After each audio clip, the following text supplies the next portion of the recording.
మంచిగా నేను అప్పుడే మిస్ అయిపోయినా చిన్నప్పుడు. ఇప్పుడు మాత్రం అసలు మామూలు బీవచ్చం ఎంజాయ్ కాదు. గూస్ బంప్స్ ఆ కీరవాణి గారి బీజం చూస్తా ఉంటే మెంటల్ ఎక్కిపోయింది అనమాట. అప్పుడు నేను మిస్ అయిపోయి చిన్న పిల్లగాడిని అయిపోయినా 2015లో. ఇప్పుడు నాకు 24 సంవత్సరాలు, అప్పుడు నాకు 14 సంవత్సరాలు.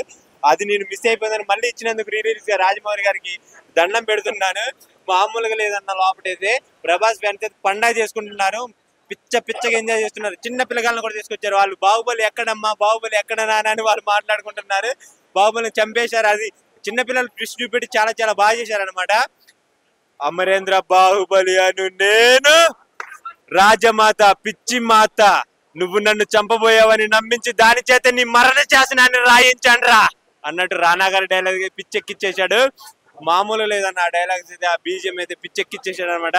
10 ఏళ్ల తర్వాత చూసిన సినిమా లాగా లేదు. ఫస్ట్ చూసిన సినిమా లాగా అయితే నాకు అనిపించింది. చాలా ఎంజాయ్ చేసాం.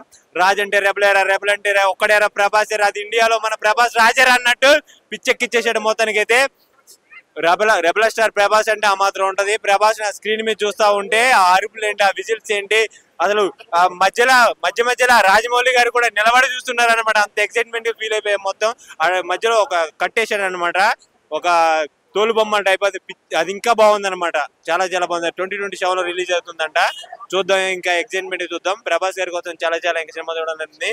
మామ నువ్వు నా పక్కన నన్ను చంపే మగాడు ఇంకా పుట్టలేదు మామ అన్నట్టు ప్రభాస్ అనే డైలాగ్ అయితే పిచ్చెక్కిచ్చేసాడు. చెప్తున్నా, 2 మీసాలు తీసి చెప్తున్నా, పిచ్చెక్కిచ్చేసాడు మా ప్రభాస్ అని. అంటే అంతే, ఒకటే మాటలో చెప్తున్నాను, పాన్ ఇండియా లెవెల్లో కాదు, ఇండియా రికార్డ్ ని తిరగరాయిపోతుంది బాహుబలి. మళ్ళీ చెప్తున్నాను, ఈ రవితేజ అన్నకి ఒకటే మనమే చెప్తున్నాను ఏంటంటే, మా ప్రభాస్ అనే సినిమా రోజు నీ సినిమా రిలీజ్ చేద్దాన, నీకు ఇప్పటికే ఫ్లాపుల సినిమాలు ఉన్నాయి. ఇలాంటి టైంలో నువ్వు రిలీజ్ చేస్తే ఏమైందంటే మొత్తం బాహుబలి మేనే నడుస్తుంది. మా జాతరకి ఎవరు జనాలు చూడట్లేదు అనమాట. బాహుబలి అనేది ఒక ఎపిక్ కాబట్టి దానికోసం ఫ్యాన్స్ జనాలు చూడండి ఎంత బాగుందో. మామూలు లేదన్నా, పిచ్చెక్కిచ్చాడు. జై ప్రభాస్, జై రెబల్ స్టార్, అంతే.